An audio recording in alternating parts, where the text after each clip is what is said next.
materialized, I felt like a failure. I felt like a disappointment.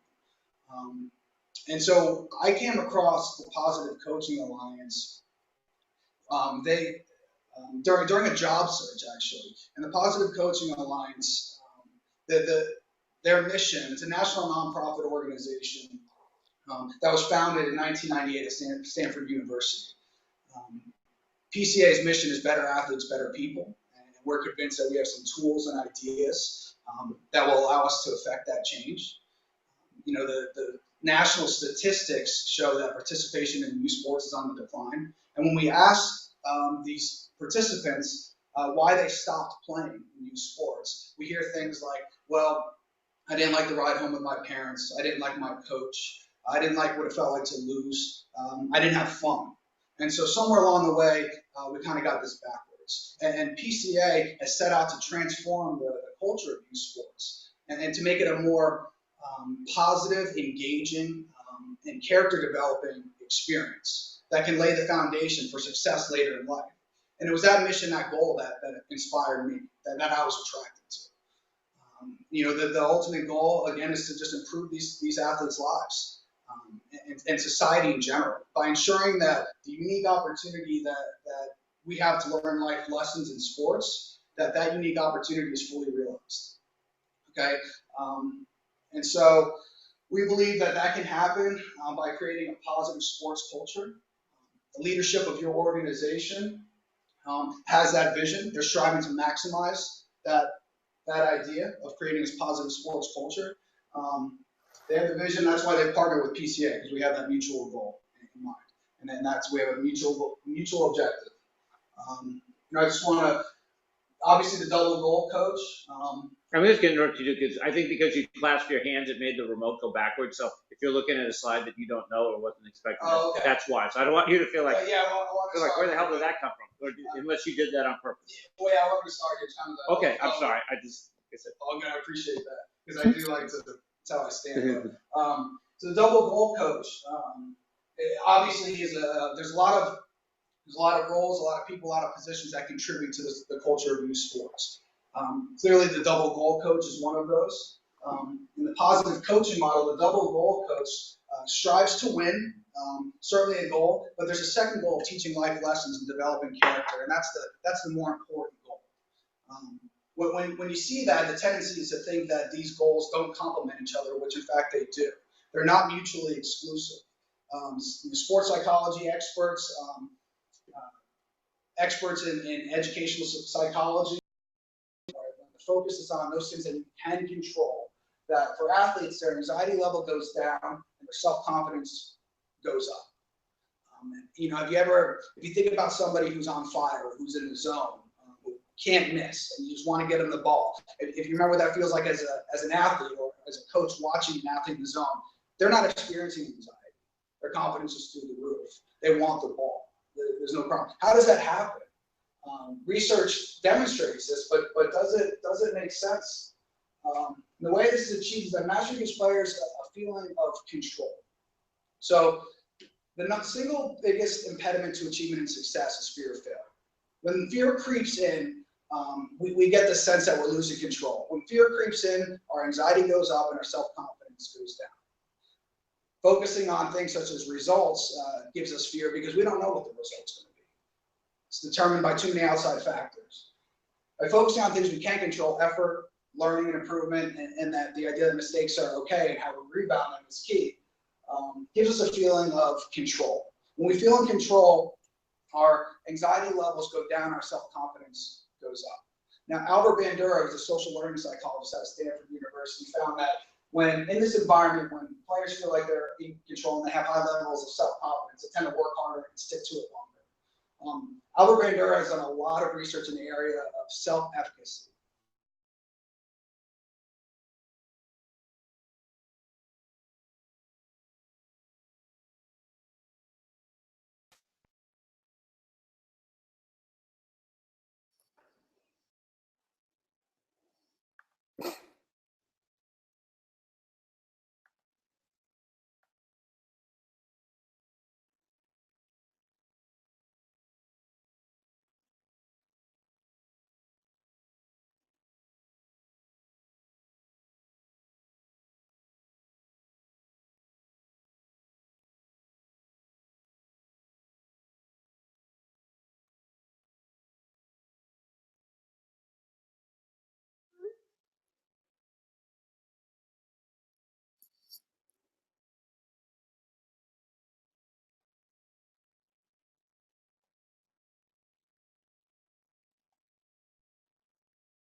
Hey there. Hey there. All right, sorry about that. No worries. You once were lost, but now you're found. Join the club. Nice. Is that good enough? I had to plug you back in too. That's perfect. No worries. That's great. All right. In terms of self-efficacy, it's been found to be a reliable indicator of success later in life. And Bandura has found that developing a healthy sense of self-efficacy comes through primarily these mastery experiences. Setting out to accomplish a task and completing it, it gives us that self-confidence that we need to take on future tasks. Okay, so here's a scenario where we get a chance to apply some of the things that we just talked about. You have to put your double goal coach hat, helmet, shirt, whatever it may be on, and apply it to this scenario. So we have an athlete named Chris who's trying to implement a technique change that we've taught him, but he seems to be doing worse. What do you do in this situation?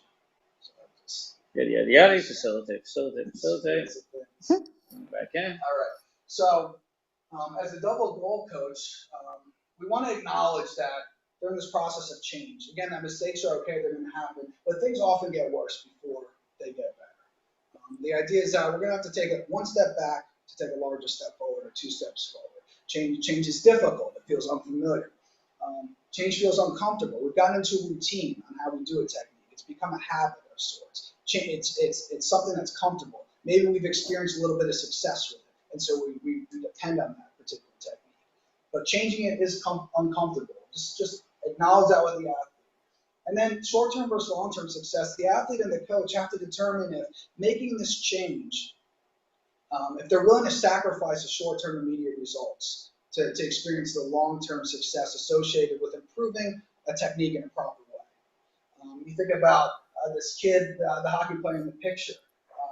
We know that, with a glove, it's easier to move the glove down than up. In one instance, you're working with gravity. In one instance, you're working against gravity. Say you have a hockey goalie who prefers to keep his glove down, and he's experienced some. You probably relate to this, Erica. Except that it's actually easier to raise it up. Is it? Yeah. Working against gravity? No, bicep. Oh, okay. Well, this is we'll use this example. Yeah. The idea being but here's part of the thing.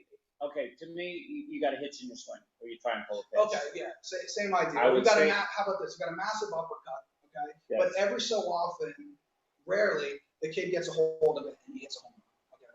And you're working with the child to help him make solid contact more often than not. And for the week, you've been working on him coming down on the ball. And you get to a game situation, and it's a tie game, and he steps up, and you know in your head that there's a chance he could hit a home run here, and you could win the game. And in the first pitch, he does his massive uppercut, and he hits a bomb, and it's foul. How would you respond to that situation? Keep swinging down. Yeah, would you call timeout and talk to him? Would you give him a little signal to keep coming down on the pitch? What would be your response there? Or would you be quiet because there's a chance that he could in this situation hit a home run? Double goal coach would seize this opportunity to reinforce the change that you're trying to implement. Most critical part of this, this comes out of our toolkit. I believe it's chapter 4 in the power of double goal coaching. Our Elm Tree of Mastery toolkit is to reward unsuccessful effort. This is key. We want to make a change in our athletes' technique to help them achieve certain results. It's very easy for us to reward effort when those results are achieved. We feel good about it, they feel good about it, but frankly, they're going to be rewarded either way. The key is to reward the unsuccessful effort. We don't want the praise or the feedback to be contingent on the results. We want it to be independent of what takes place. We want the focus of the praise, the focus of your energy to be on the effort itself, not the result. Okay. I think what I think would be most beneficial is stopping here and then revisiting what we've done. Okay. Cal, do you want to go first, or you want me to this time? You matter. I can go. That's fine. Okay. All right.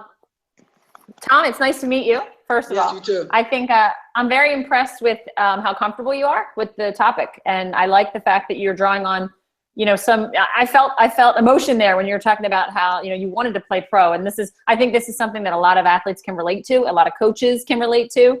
So I really like the way you started out with that. It's funny, in the beginning, I wrote down one critique I put was you were talking about PCA, their mission, like the mission of PCA. Right. And I wanted to make sure you made it your own, and you did. Halfway through, you switched to like our mission and we. So I think it's good. I think you really hit home hard that, the lessons, the life lessons, your whole overall theme was that the life lessons you can take away from this are the most crucial. And, I think you hit that a few times. You came back around a few times, and I thought that was fantastic. Your phraseology, I thought, was great. That your choice of words and how you explain things was very, very clear.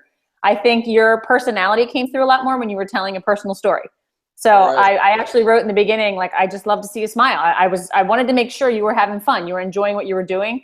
And when you were going through like the bullet points and the slides, you were very stoic. And then when you would tell a story, you would kind of laugh and joke around. So I'd like to see a little more of that kind of personality in the workshop part too, as well as incorporating your stories.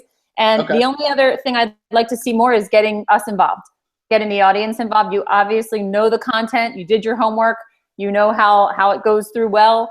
You did a great job when you were doing the scenario with a technique change, I think. And, you would ask us questions and get us to think about it. But I'd like you to challenge us a little bit more to think about, you're giving this audience a lot of new information, and a lot of it's things they already do, but some of it's things they never even thought of before.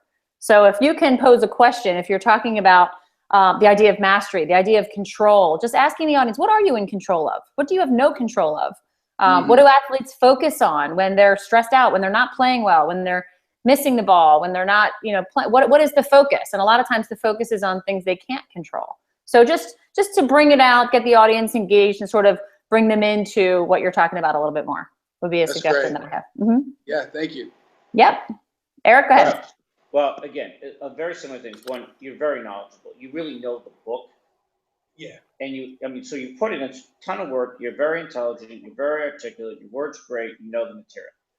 I feel like if you were given a keynote speech, it would be awesome. Okay. But you're not. Right.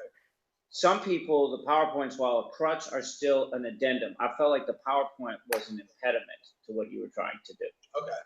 So it wasn't a synergy. Right. There was a complete disconnection. Okay. It felt like it interrupted the flow. Your own thoughts. I see. Really. I mean, again, I'm very optimistic. I think it's great. But in just walking through things like even knowing the PowerPoint, it seems to me personally, if you were giving a keynote speech, you would talk about the importance of control. Mm-hmm. I see. But I know in my slides that I have a slide that says control, but it's not when you were talking about it at all. So I heard a lot about control.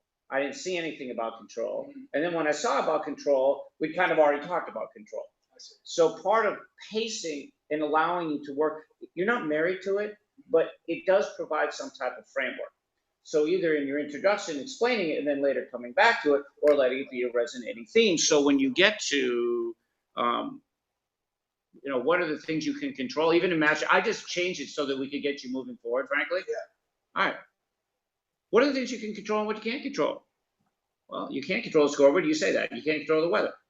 What can you control? I can control how hard I work. I can't worry about what other people do. I can't control it. I sure as hell can control how much I'm worrying. Mistakes this, mistakes that. Then you throw out the question, and now baseball is the perfect one, and you talk about the errors, and you talk about those things. And you need it, if it's going to be there, you got to work with it more. Yeah. And part of is, everything you want to say, which is fantastic. And this is what I kept saying, my whole cliche about the thing is the mannequin, but you got to make sure you're putting the hat on the head, is get a better sense of where you are so that you're not fighting against it. Yeah. Great point. I can feel it. I mean, again, and you come alive when you're talking about your shit, and it's like, oh crap, now I got to say this. Yeah. And I will say, I love that you know more about Albert Bandura than I do. Well, I got a psych background. Right. But what's relevant to the audience isn't because Al tells you. Oh, okay. Or Robert Rozier. Yeah. When you're playing well, you want to be up at bat. And when you're doing crappy, you don't. Right. It's not because Robert Rozier tells us. Yeah. It's what they tell us, and it's supported by Robert Rozier. So yeah, hey, anybody here ever, been on a hot streak? Did you want to be up with that? Yeah.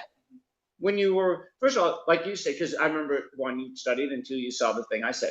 Number one impediment to peak performance is fear of failure. Okay? So when you're playing well, when you're hitting, are you worried about messing up? No.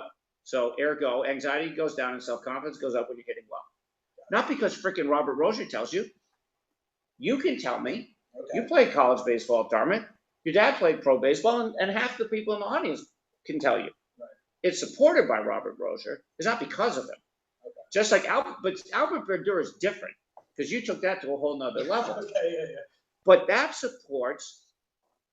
There's nothing, frankly, in my personal experience, is more important. Hey, how are you? Hi, good, thanks. I'm sitting out there. I didn't want to. Oh, geez, you come on in earlier. I can hear the whole thing. Oh, geez, yeah, well, I'm a loud talker. He's a loud talker. Is control. You were building to control. You knew that it was in the PowerPoint. So not to belabor it, but you're working towards it. Yeah. So in that one, it actually is good to bring in Albert Bandura. Okay. But it's not why it's important. Control is important to you, not Al. Mm-hmm. Both. You see what I'm saying? Yeah, no, yeah. And so then, as Kelly pointed out, the more you can get the polling questions, then you also don't have to do all the talking. Like, and then, so that's important. And then just the last things I would say around something like technique change. It's different. You were off on the rewarding unsuccessful effort. The point is, if you're talking about a guy that's always pulls pitch, and he tries to pull every single pitch, and you keep working at starting to step to the plate, and if there's a pitch on the outside corner, and he strives towards the ball but fouls it off, if you said good job, what would he say? Yeah, okay. If I was you and I said good job, what would you say? What are you kidding me? I fouled it off. Is he focused on effort or results? I'm focused on results. You're focused on. Right. So as a coach, making sure that you're really supporting what you're saying, because it wasn't about the uppercut thing. It's that they took the effort. You're rewarding effort, and you're rewarding something other than results to move them away from results or success to effort. And that's actually the background of the tool. That example was intended to be with the short-term versus long-term success. Okay, well, this is another one I would say to you, again, with your experience. You could have a hitch in your swing that may work in Little League, it may work in freaking junior high. You go to college, it's not going to work. You're going to blow that ball right by you. Mm-hmm. Yeah, or absolutely. Hitting a curveball. Or throwing a 90-mile-an-hour fastball. Mm-hmm. Short-term, long-term, that would be what I would say. Right. Okay. Mm-hmm. So. And just real quick, I'm a research person too, Tom. I love to talk about, I'm an educator, psychology background too. And what I love to do is give them an example, pull out an athlete example of where an athlete that is in control and focusing on his effort and learning and mistakes is performing better. And then, I've even said at a workshop before, and you've got people like Robert Rozier and Albert Bandura that have never swung a bat in their lives. And they've spent years studying this stuff, and they came up with the same conclusion. How cool is that? Just to say that, they're backing you up. It's real. You've seen it work on athletes. But here are these guys that are sitting in the think tank of Stanford. They're coming up with the same results too. That's sort of how I work. If they're backing you up, they're not leading you. Yeah, right. No, that's good, because I'm programmed to present on findings and research. It sounds like you're familiar with that, but so that helps both the recommendation. Because we need them to what's in it for us. I need to feel. I feel like I have to prove to them that it can be supported, and 20 years of research support it. But support that I don't believe, that I haven't experienced myself. It's like a stick. But I freaking know it myself. Yeah, and it's going to be bringing out that emotional state through remembering that experience that they're going to remember and take with them, not what I'm talking about intellectually. But again, the things that you did well are really difficult.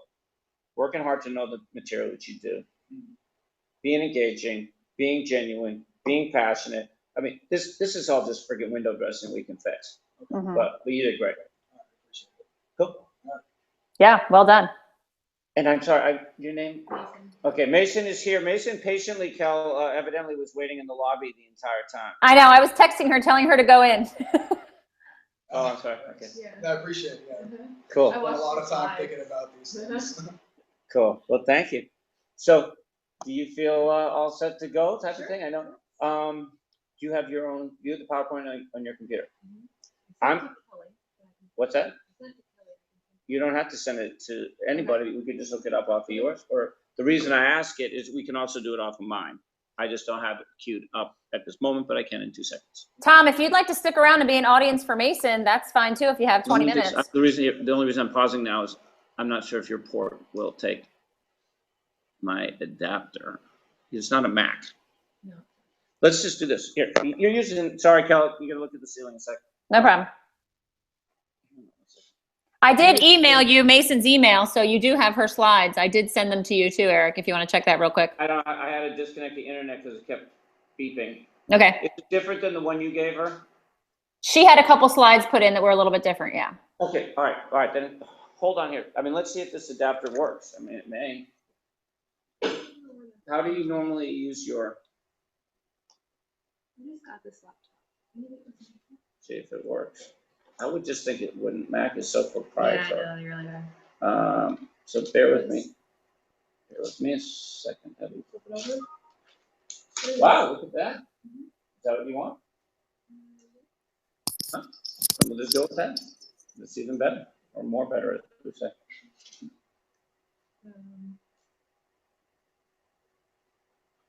You want the remote? Sure. It may say to you new hardware, so that just goes in the USB port.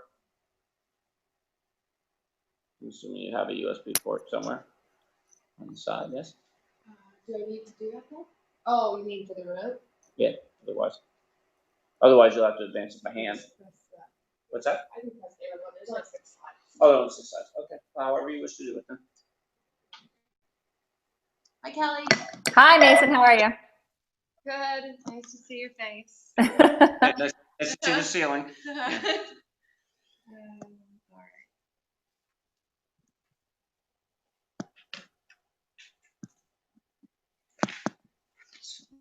It's in the slide mode here. You know how to go in show mode if you want to. Yeah, let's do show mode. Sorry, Cal. No problem.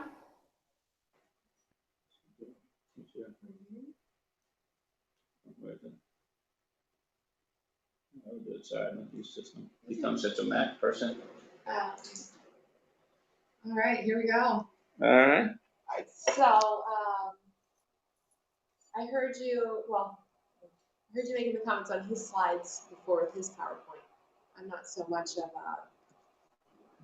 a PowerPoint person. Okay. I can use it, and I've used it a number of times in the past, but I feel like for me, I had so many teachers that have so much information up there. Okay. That I had to speak a little bit more, that I felt like I ended up really just speaking with this slide. Okay. So, and then what's your name? You're Rob? I'm Tom. Tom? Tom, yeah. Tom. I got the O in the middle and two Yeah, I'll tell you. Okay. Do you live here in Tampa? Yeah. Yeah. All right. Well, thanks everyone for being here tonight. So obviously we're just doing the final. Not final. I'll tell you that. So Okay. today talking about Positive Coaching Alliance and the idea of being a double goal coach. So many of you, I'm sure, have been coaching maybe for just a short while or even a couple of years, but you've got some experience with coaches. And anytime that I've been on a team, I know that we've gone through what it is to have some different goals. So as I stand up here and I talk to you, and the first thing I say is double goal. I want to kind of go over a little bit of what that means. So with Positive Coaching Alliance, we're talking about being a double goal coach. We're talking about, teaching and winning in life as well as winning on the scoreboard. So anybody here in the middle of a season or had a season recently where you're coaching, did you guys have some different goals on your team? My goal is to survive at the moment. Survive? Is that the only I goal? coach hockey and we're getting demolished. But Oh, okay. keep working hard to hold them Okay. to 4 goals or less. Okay, there you go. How about you? You coached before? No? You've been on teams that you've played. Yeah. So maybe when you start off a season, what has your coach talked about or your captain's talked about or even you personally, have you had any goals going into that? Yeah, it was always individual goals and it was always related to statistics like that. Stats. And I think part of that is because stats are often driven. Stats is something that's very measurable. Today, as we're talking about being a double goal coach, it's not going to be so much about stats necessarily in the sense that you think about baseball stats or you think about football stats and you think about fantasy stats and everything like that. We're talking about being a double goal coach. As I mentioned before, it's winning in life and on the scoreboard. It's teaching people teaching youth how to be better athletes and better people. One of my favorite things about Positive Coaching Alliance is that it's not this soft and fluffy, just let's talk about ideas. It does get into some of the hard stuff, and there is a lot of research to back it. We embrace competition. That's one of my favorite things, so we embrace it. But we do. We want to prepare athletes to win. But we also want to teach them life lessons. You know what? Can I stop for a second? We didn't. I was asked to bring like the 5-minute intro. Okay. Oh, the intro's fine. Of who I am. I think it's helpful. Okay. I'd like to hear that part. Okay. Yeah. All right. So I'll do my own intro then. Yeah. Well, see, here's the thing. Again, everybody does things differently. So that Kelly and I are lockstep in certain things in a good way. I don't love when people read the bios. I like to integrate them into what I'm doing. Okay. But I think for the purpose of this bio is more so what makes you the magic in the room and why we want to, you know what I mean? Yeah, so I thought maybe somebody else was going to say, okay, here's Mason, and you know. Like I'm going to say, here's what happens half the freaking time. Some guy who met you 4 seconds before, who barely even remembers we have a PCA workshop, who wasn't on the board, shows up and dryly reads your. Okay, that's what I was nervous kind of what's going to happen was like, well, here's a couple of things about me, but it doesn't really give you any info. So I'll go ahead and do the 5-minute or the brief. Don't worry about the time, but yeah, why don't you just tell us why should we want to listen to you? Why are you going to listen to me? Okay, so a little bit. Yeah, working for PCA and learning about PCA, Positive Coaching Alliance, is something that is right up my alley. My dad was in the career Navy, and he's gone quite a bit. My mom really took care of us kids, and she helped tutor. She was really there for us quite a bit, but she also knew to kind of get rid of us, put us into sports, and she knew that would keep us out of trouble. So I was the youngest, 2 older brothers, and so I got put into sports at a pretty young age. Really, whatever they were doing, I was doing as well, because then she was only driving to 1 practice. So I grew up playing baseball. If the boys were playing baseball, I grew up playing basketball. Finally, actually got to do a little bit of dance. And right about middle school, a little 5K went by my house, or actually it was a 5-miler. And I saw that, and I thought, oh, that looks like something that I'm really interested in. So I got into athletics early, and then I ran in high school, I ran in college at University of Florida, and I ran professionally. So I was sponsored, and I ran through 2012 Olympic trials. So I got to do all of that, and all along the way, coaching at the high school level, and I'm still doing that currently. But I also coached for about 9-10 years collegiately, Division I. I was coaching at Duke. You were at Dartmouth, is that right? Yeah. So pretty similar type of student athlete there, I think. Duke and then University of Central Florida. I was not a football coach, but I was coaching there cross country. And very similar between Central Florida and Dartmouth. Yes. And then after UCF, I moved up to Indianapolis, and that's where I was training, and I helped at Butler University. And then even through this past year, I was over Oklahoma State. Very good, national champions, really good, successful team. They were also really good, nice, fun people. So I'm still coaching now, as I was mentioning. I've got some private coaching that I'm doing, also helping out at high school. And my main job is working with New Balance. So I took that job, and that's what brought me here initially back to Florida. So today, as we're talking about, so this I haven't put up yet, but today as we are here learning about Positive Coaching Alliance, and I've got a group of coaches that are, my audience. One of my favorite things, and one thing that I think about is who are my coaches growing up, and who really sticks out to me as one of my favorite coaches, and why was that person my favorite coach? So I want you all to just take a moment, think about who maybe your favorite coach was. Maybe as a youth, maybe in college, just at what time did you find me one of your very favorite coaches? And then also think about, going through that period of time, was there an athlete that you looked up to? Was there somebody that you admired? So who for you was that? My high school hockey coach. When I look back, actually, the 2 most important conversations I had with them, both did not go my way. Okay. But as you mentioned, very important conversations. Yeah. But I only realized later, like they were impactful and shaped my life in a positive way. And both times kind of went against me. And that was in high school? Yes. Okay. And then how about you? I'm not sure. There was an AAU baseball coach that had a large influence on me, but it wasn't for life lessons or anything like that. It's So drink both AAU, water and really bad. yeah, AAU at what age would you say? Probably after my senior 18, 17, 18. Yeah. So I think even part of that is you see that whether it be at the youth level, depending on what you exactly define as youth or even looking at that high school level, a lot of the coaches that are really, really impactful do come at that younger age.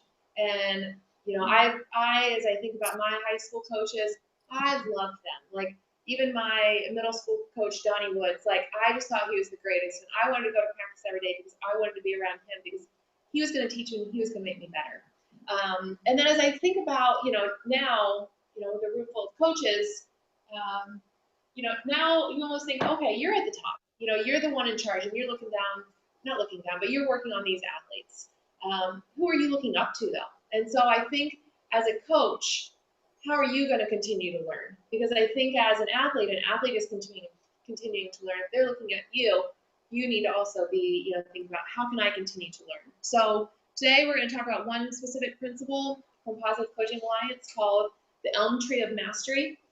So getting into the Elm Tree of Mastery is, so I was reading through this and working on this with Positive Coaching Alliance. One thing, as I was reading through it, and I just kept reading the book, and I was like, yes, like I believe that, I agree with it, I'm full on board. And so, who in here knows what an elm tree looks like? You're up north. Are you from Florida? Not many. Me. No. Florida. No. Not many Boston. Florida natives around here, are there? I didn't think there was such a I'm a thing. Florida native. I am. Anybody under 70? Me. So, yeah, so an elm tree, we have a lot more, most people would say down here, palm trees. However, just as a quick reference, palm trees are not trees, they're grasses. So if you say palm tree, you're not exactly. I did not know yeah, that. So it's actually a grass, but everyone is just gonna comfortably call them palm trees. But if you think about an elm tree is about 15 feet tall, they can be 70 feet tall, they can be 50 feet wide, they're just really big, you know, huge trees. Big root system, big leaf system, everything about them. They are a little bit prone to disease though, and so I think having. Are you a horticulture major by any chance? No. Or a botanist, or just like? No, but we're talking about the elm tree, Okay. so I want to make sure that. Cool. I can't wait to roots. I'm sure there's a lot I elm don't know about roots. Yeah. So I could tell you all about roots, but Okay. I'm going to tell you a little bit more about athletics. Oh, better. Okay. Yeah. Good. And life lessons. So as we think about the elm tree, what it stands for is ELM is going to stand for effort, learning, and then the M is for mistakes, meaning bouncing back from mistakes. So ELM is going to be about effort, learning, and mistakes. As I mentioned in the beginning, Positive Coaching Alliance is about winning in life and on the scoreboard. So if we're thinking about just winning on the scoreboard, you know, you're thinking just about stats and individual goals, as you were mentioning here earlier, you're going to think about, hey, maybe the end of the game, the outcome, what were my results? How did my results compare with others? And, you know, if I'm making mistakes, those are going to be errors and those are going to be listed on your stat sheet as well. So that's going to be very quick and you can walk away and say, hey, I got a 70 in this, or I got a 4 out of 5 in this, or I was 2 for 2 here. So those scoreboard results, those are, as long as you have a statistician with you, those are very easy to measure, I would say. Would you agree with that? Was that kind of your experience? You know, you've got straightforward numbers. My background, I ran, so I knew if I covered, you know, the mile in 5 minutes or 4:58 or 5:02, you know, those were very clear results. So a lot of running is actually measured in those finite statistics just the same. But in the Elm Tree of Mastery instead, we're going to talk about mastery. So what is mastery? Mastery is providing a framework. So you've got an understanding of what it is that you're doing. So you've got your framework. You're going to be thinking about like a disciplined commitment to effort, learning, and then the mistakes actually are okay. We don't want to have them all the time. But think about, you know, if you're competing very aggressively, or if you're competing with a lot of enthusiasm, that's better to do than to be held back thinking, oh my gosh, I might make a mistake. So as we look at the E for effort, what are some ways that you can measure effort? Kelly, do you have any ideas of ways that you can measure effort, or things that other words that are synonymous with effort? I just think hustle, like hustle points. I used to keep track of tally marks on my clipboard for kids that just hustled their butt off, even if they didn't get the ball or they didn't complete the pass. But you could just see when they really were pushing it. Okay. Do you have any ideas? Eric. What? No, I said Eric, if you weren't sure. Oh, Eric. Sorry. Yes, Eric Eisendrath. Yes. Wow, good. Wow. I didn't know myself. Just think, laying it out on the line. How just everyone said it really, but yeah, it's almost the more you see it, you know it when you see it. You do. You definitely know it when you see it. It's hard. I think as a kid, say your dad doesn't go to the game. My dad wasn't at every single game when I was playing basketball. You come back, oh yeah, Dad, my stats weren't quite as good.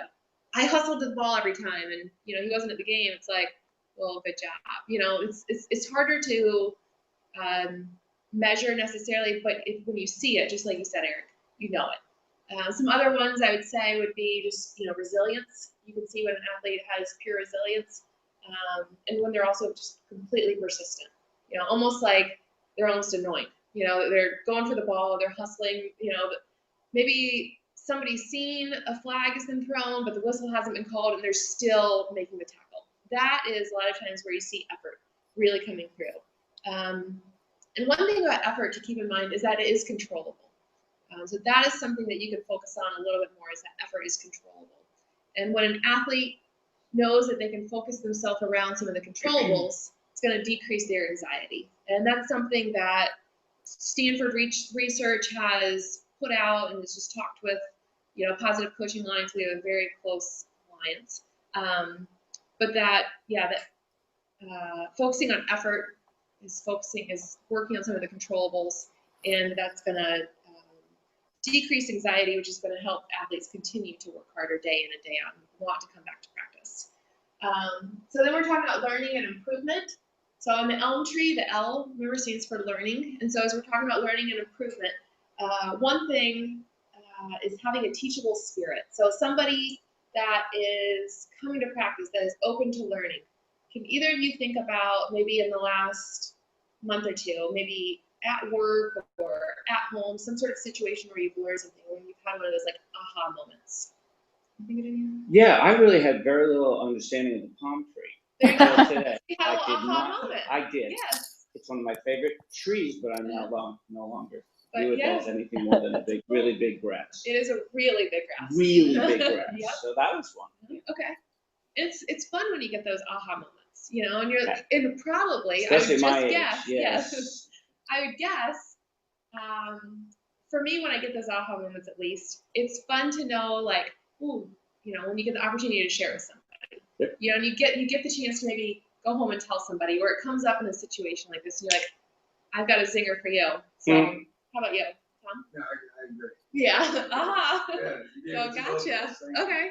Well, good. Light shines on Marblehead. Yeah, there you go. All right, and I'm thinking about that mistakes are okay. They're not always okay. But as we were teaching and we're coaching youth athletes, mistakes are okay. Think about, like, what would the difference be? What would it look like if everyone on your team that you're coaching was playing aggressively and was playing with a lot of enthusiasm?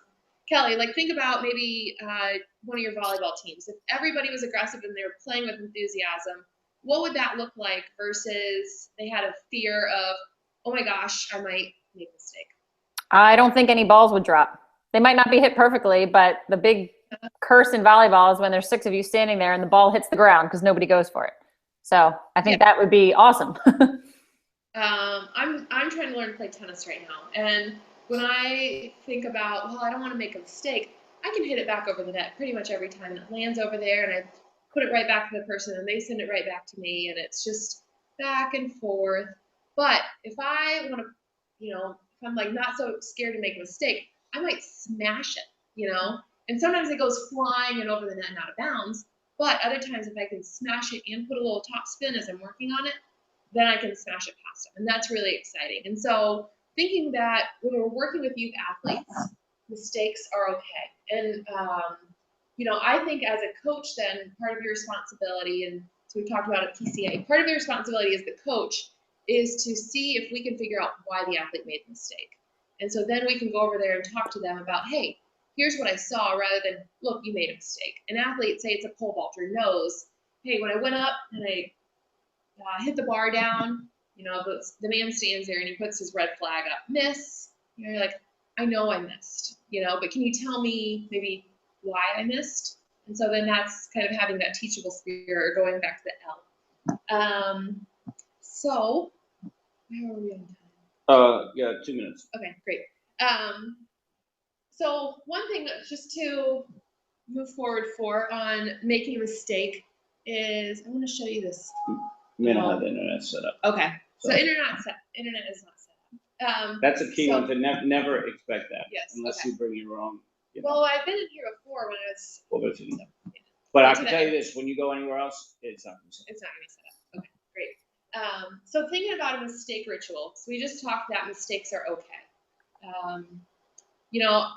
There's one when I was playing soccer that I didn't like very much, and it was a mistake ritual, but I just didn't like it when somebody would kick it, supposed to be to me, but they would kick it way over there, like, oh, my bad. I'm like, well, I know it was your bad. It was but that was, you suck and I don't. That was a mistake ritual, and it helped him kind of say, like, to acknowledge, take a little bit of responsibility, and say, hey, I messed up. I've seen different basketball teams where they just, tap their head. It's the same idea of saying, hey, my bad. Hey, that's on me. That's on me. When an athlete makes a mistake, where do you think that they look first? Good coach.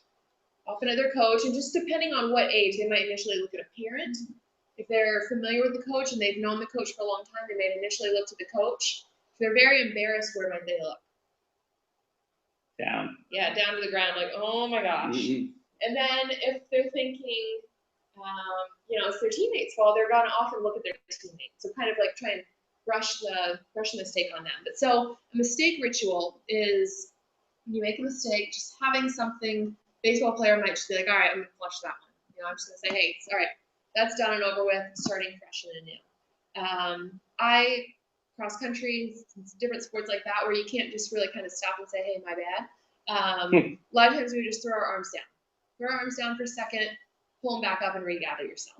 So there's a lot of tiny little things that you can do to just take responsibility of your mistake, and then, hey, it's all right, mistake's okay, and move on. But it is important to acknowledge that mistake. So just to wrap everything up, as you're working with youth athletes, I think that you can see, as you think about, you reflect on some of your past coaches, it was the youth athletes, the high school kids that you were working with, you're having a really major impact. And so you're teaching them, we've got a chance to really teach life lessons. And so we think, and we got the research backing it up and proving it, that as you teach the life lessons and you're teaching how to win, you can win both by, teaching not just towards the scoreboard, but if you're teaching about effort, learning, and mastery of skill. So using that elm tree in there. So we're working on better athletes and better people, and finding a chance to really embrace that competition. And then finally, it's just in leaving, so about Positive Coaching Alliance, we are transforming the youth sports. We got rid of that one. Yeah. Okay. Don't even worry about that. Better athletes, better people. There you go. Better athletes, better people. So thank you very much. That's it. Very good. Thanks. Thanks, Kelly, Mason. Sure. Absolutely. How did you feel, Mason, doing that with the little audience there? Little audience. You're the little one. Speak for yourself. Yeah. Sorry, the great big manly audience. When I was thinking about it, I thought there may be like 6 people or so. I thought maybe Mark was going to be here and maybe somebody else. You feel a little let down. It's just Tom and me. Well, wow. When I was sitting out there between hearing Kelly's voice and your voice and his, I thought this room was like packed in here. What a freaking disappointment. Extra snacks. The man behind the curtain. Wow. Kelly, I think it kind of goes back to some of the conversation we had after one of the last 5-minute demos that I did, and also talking with Ruben, is that chance to, and I think Tom, you did a very good job of it, is refining your speaking. So you don't say, because I know at one point I said something like let down, and I'm like, oh, that was completely the wrong thing to say. So it's figuring out what a little bit better. What are some of those key words or transition phrases to use as you move from one idea into the next? Mm-hmm. Yeah, That'd be number one. I don't know. What I still don't know is if it's better to very specifically hit one topic, the next, not one topic, but one idea, the second idea, and then the third, or to kind of make it this one big picture, you know? So is it to make it like detailed or to make it a big idea? So you walk away with a big idea or you walk away with very specific points that I'm not sure about. Okay. If I can comment on that, I would love the entire audience to walk away with a big idea that the goal is better athletes, better people. It's very simple. And that is the big idea. I think the structure of it, the way we have it set up in the PowerPoint, breaks it down into little teeny tiny details and ideas. If I had to choose, if my audience walked away with a full concept of changing a culture to create an environment where athletes can have peak performance, character building, and they're teachable and coachable, that's the big idea. Mm-hmm. You're giving them all the ways to get there, but I think sometimes it's information overload. But that being said, I do think there needs to be a structure, and that's what the PowerPoint is sort of in place to do. So I don't want you to go far off the course, because then you could get tripped up. As Eric was saying too, and you weren't listening, but one of the things that he pointed out with Tom was that, you know, the big picture was the idea that athletes need to control what they can control. The problem is that he was getting really into that topic, and then 3 slides later was the slide that said about the research behind, you know, athletes have a feeling of control. So then you almost end up being redundant. So I think it is important, if you're using the PowerPoint, to know the flow and to hit the points, but make sure you have the big picture in mind. Eric, do you have a comment on that before I go on? I agree. I don't want to interrupt, so I'll come back to it. Okay. In terms of feedback, I feel the PowerPoint is very important. I am not a PowerPoint person at all, the way some of PCA are. You're going to run into problems. What we need to do is find the slides that work for you, because the reality is, and I'm sorry, Kelly, I'm interrupting you, and I promise I'll get back, but go ahead. Put it in context. You asked us specifically who is the most influential coach in our life and why. Yeah. That slide exists. Okay. That's a slide you want to keep. That's what you said. Okay, because you're also, just the big picture, these people are asked to buy books that are based on somewhat the presentation. Okay, the other thing is, you may not be the only trainer that goes to this organization. I am very much, as you've heard me say, like, Kelly and I make lots of changes. We make all sorts of edits, but I would, like, as close as I've ever stated, you have to do something. You have to use the PowerPoint. Either no PowerPoint, we don't want you making your own PowerPoints. What I'd like to do is sit down with you and CalCan, and we can edit the living daylights out of the thing. You can get rid of lots of pieces, but I do think it provides a structure, because the audience is going to get lost. Okay, gotcha. Mm-hmm. So, yeah, Yep, I agree. But I think you did a nice job, though, of the overall feeling. You did give me a big picture. So I think, you know, in terms of that, you did a great job. Your passion came through. It was evident. You know, I love just giving your resume of coaching and all the levels you've coached at.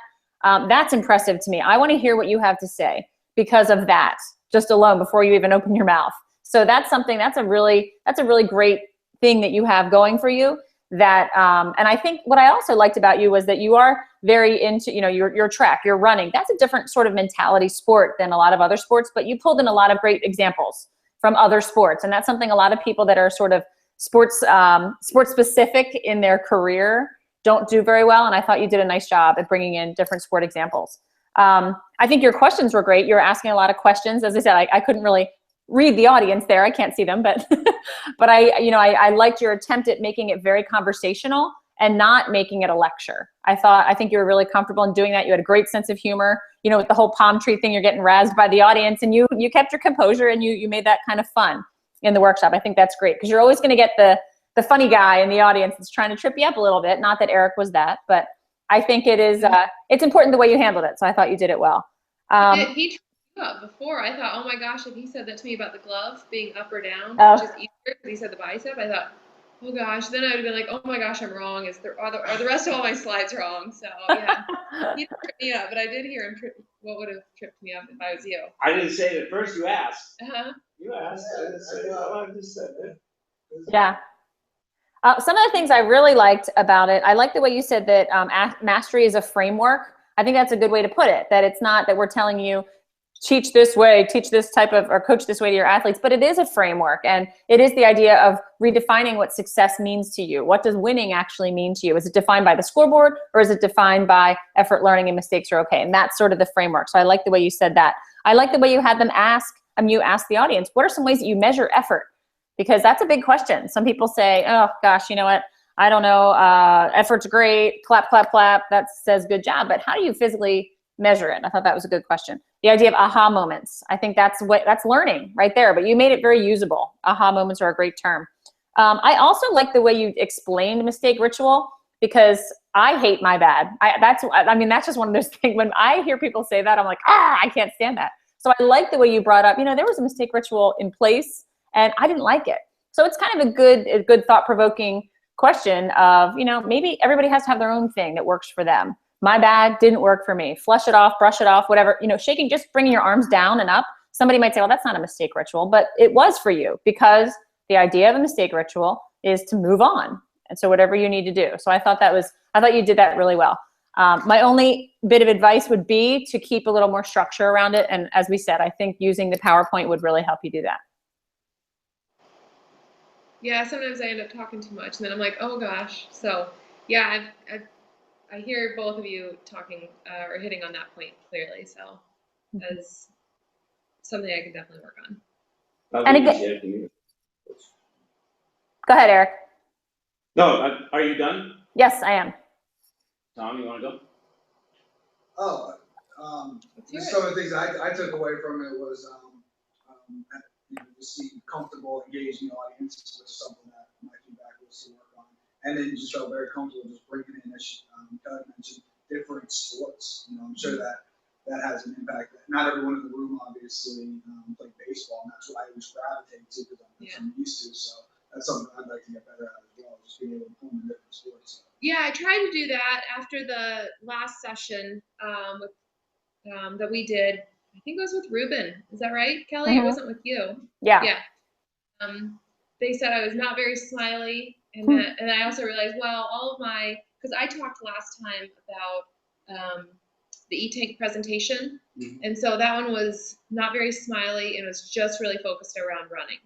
And so, it was obviously a shorter presentation. I think it's harder to hit on different things, but so this time I want to see, okay, let's be a little more smiley, and let's hit up on some different sports. So that was something that was definitely conscientious effort. So I appreciate you saying that. Well, I like winning in life and on the scoreboard. That's kind of sets a nice kind of stage for you. All right. Pulled that from PCA. Oh, really? I didn't come across that. So this transforming thing, though, that's done with, I thought. Please, for the love of God. Oh, transforming, transform sport. Yeah. Better athletes, better people. Okay, good. I like that one better. It's much easier to say. It's right. much more impactful. Yeah, the other one is like. You and I should chat afterwards. Okay. Yeah, you prune trees. I don't know if you prune grass. They prune. Yeah, they prune. That's all I do in my neighborhood is prune these things. Mm-hmm. Yeah, I learned to. A pineapple grows in the ground. I thought it grew in a tree. Oh. Like, why if a coconut is in a tree, wouldn't a pineapple be in a tree? So I went to Hawaii and I went, what the hell is that? I learned in Hawaii. Yeah. They're like, it's a pineapple. I'm like, it's a pineapple. Where's the pineapple tree? Anyhow, I badly digress. All right, here are some things that I would say, and frankly, they're somewhat different. Okay. The first things I'll say are the consistent, incredibly easy to listen to. I think you got a great presence and voice. I think your introduction was outstanding. And I think that you said it yourself, I can't emphasize enough, like the things that you should say all the time. The fact that, first of all, in this environment too, being a Navy brat is going to resonate well. Mm-hmm. But the fact is too, that sports was an outlet for you and an opportunity, and that you played everything simply because your two brothers did, and they sent you out of the house. Mm-hmm. Again, makes you real. Okay, so you establish immediately in the audience, you're like everybody else because half the people there have some association with the military. They understand that type of upbringing. They understand that type of thing. At the same time, you're a world-class athlete that they are not. You're a collegiate coach that they are not. You are a paid athlete that they are not. And you work for a sports company, which they don't do. So you did a fantastic job of saying, I'm one of you, but you also established why I have credibility here, an elite level of understanding that you don't. Okay. So that is awesome. So that is awesome. I would say, though, a part of the magic in the room, other than not standing in front of the projector too, which is another little thing you're not going to want to do, is I wouldn't say I disagree. I wasn't there for what Ruben and Kelly said exactly. I actually felt that when you tried to get out of running, it can't just be a running workshop. I get it. But there were a couple of references that you made that I think were actually not exactly factually correct. And that's going to undercut your credibility. Yes. Here's the thing about running. A couple of things that I think are huge, and you're an expert, but it goes to everything. There are 8 lanes and one person wins, right? Swimming, there's 8 or 10 lanes and one person wins. So if you're ever going to talk about getting away from winning, it's your sport. Everybody else, 50% win. So how do I keep people engaged in a thing where, frankly, the same every freaking person wins every time and nobody else does? So it doesn't matter that it's running. You're talking about peak performance. When you run, who do you compete against? The field and yourself. And yourself. You compete against your time. Yeah. So you are an expert in an effort-based sport, right? So it's not that you're talking about running. You're talking about how do I stay engaged, and you talk to coaches. And so when you talk about 70% of kids quit, how can I get kids to stay engaged? Winning can't be the most important thing because you're in a sport with the lowest percentage of people ever win. Yeah. So I don't need you to go outside and give me some freaking example of something that you're not familiar with. You have a more compelling argument than anybody else, right? Yeah, I like that. So I'd stay within it, but use it because it's a wider concept. You're not. It's not just running that does it. It's any single freaking sport that isn't team sports. Yeah. And again, self-mastery, okay, I can only control myself. And even the cliche of for that day. If it was, you'd set personal best every single time, but you ran the best you could for that day, I'm content. I hadn't trained well, it was a hard terrain, it was a strong wind, I had food poisoning, something. Learning. I love what you talk. When you ask about who the coaches look for, lifelong learners. So evaluation, and you set that up very well. Mistakes. I'm not going to know my pacing until sometime I go out too fast. So did you ever have a time in your career where you went out too fast and then said, crap, I did fly and die. Next time I'm going to do this and did better. We have a trainer who's a rower. She ended up winning the head of the Charles Regatta. It's the world's biggest regatta. The year before, she freaking crashed in the turn. And she said the crash the year before allowed her to win it the next year. So rather than coming up and you trying to work too hard to try and convince me in a sport you don't know as much about, explain that I never would have got where I got, or a teammate who did whatever, without that. You see what I'm saying? Yeah, I would work harder to stay in your magic zone, not move away from it, and let them make the connections to it. Gotcha. Because so that would be my big take. I like that idea. Okay. I think all that these doesn't things tunnel me in. Right. It actually it's so much wider than you're giving it credit for. And I think that's the key. What Eric said is take what you know and connect it to let other people relate to it in their sport. But yeah, I think that's the key difference, and I think that's great advice. And another one is effort is tied to commitment. Now you asked me for some examples, but effort and commitment, if you're not all in. Yeah. Oh gosh. Yeah, for sure. And so when we were at Duke, our coach said, if you're giving 100%, you might get 100% back. If you give 90%, you're probably going to get about 60% back. Yeah. So I keep coming back to the magic in the room. When an elite world-class athlete is standing in front of me, I want to hear from you. Okay, that makes sense. And as you guys heard before, I said something. my greatest skills are more having been around elite athletes and knowing how to storytell from working in TV. It's not because I freaking coach a rural Rhode Island Division II hockey team. Nobody cares. Okay, so lean into those pieces. Okay. And you know, there's so much. You get so much to work with here. Okay. Yeah. All right. Those are my nuggets. Kelly? I'm sorry, Still say there? that again? Go, I'm here. Go ahead. I'm done. Okay, awesome. Well, I mean, I think that's a lot of feedback to wrap your mind around, Mason. But you know, overall, you did a fantastic job, and we're really excited. We're here, Eric and I, and you know, we're all here to just make you better.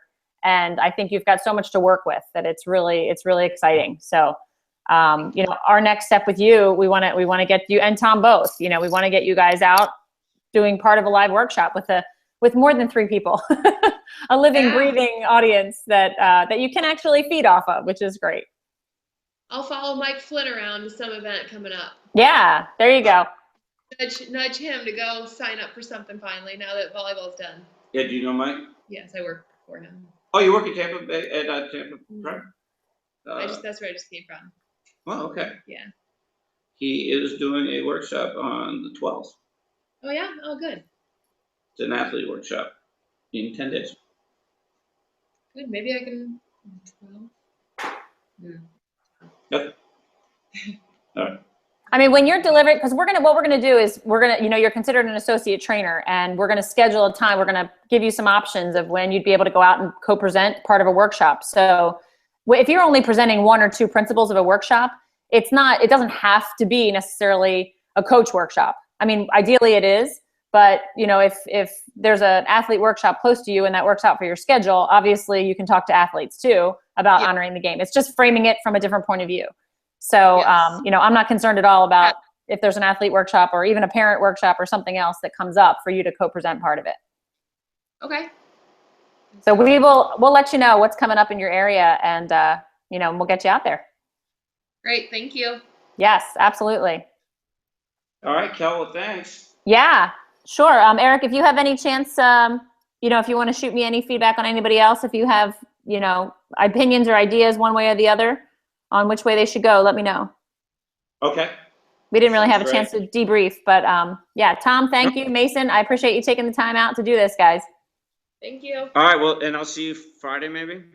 Yes. Yeah, I have to look at the timing again, because trying to leave Philadelphia at 5 o'clock and get back home would take me 2 hours, over 2 hours. So I'll have to check on. I'll be done at 4. They canceled the second part. Oh, really? So it's just 3 to 4? 3 to 4 for leadership, and then 2 to 3 for something where I just stand around and look Oh. over.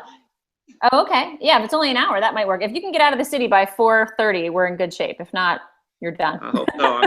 I'm catching a plane at 8, so. Okay. All right. Well, then I will catch up with you then.